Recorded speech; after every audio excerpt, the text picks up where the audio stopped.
Vi kommer med en andra CD inom kort nu. Och det ska bli ett prov i den andra CD som vi också kan köpa av mig efter festen här. De som inte har pengar med sig kan surka med Hillevi. Så då skriver man på en kreditbeviljare hos Hillevi. Så kan man köpa den också. Då ska vi försöka framföra det här när ni kommer på CD är det riktig sångare, men nu ska jag försöka framföra. Ja, då kör vi.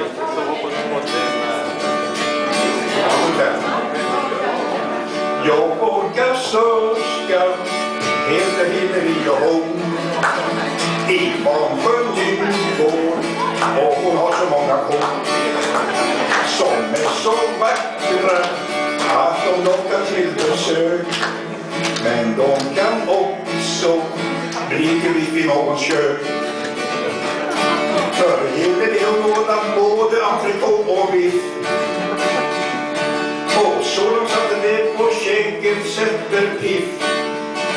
Så kunderna ropar efter mera av hennes kött att konsumera. Jag orkar sörska och upp igång i kron, och får jag med anger henne ständigt gnor.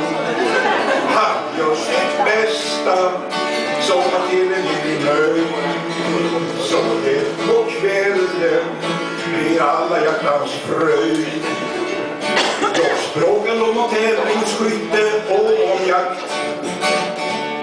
och om hur många kossor som ska gå till slakt. Och kanske hörs en röst vibrera, får det vara någonting mer.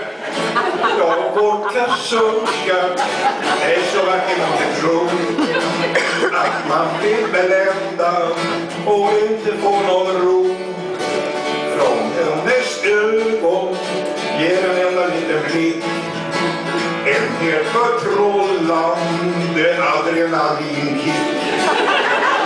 På morgonen man vaknar så undrar man om man vågar ringa Hillevi och fråga hur hon kan sköta om både djur och barn, och även bara snäll mot karl.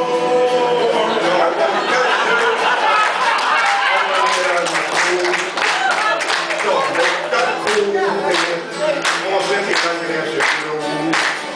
Hon är så duktig som hon får ett pris. Om inte annat så just på detta vis. På morgonen hon vaknar tänker hon helt fort: finns det någonting alls som jag glömt ord i ord?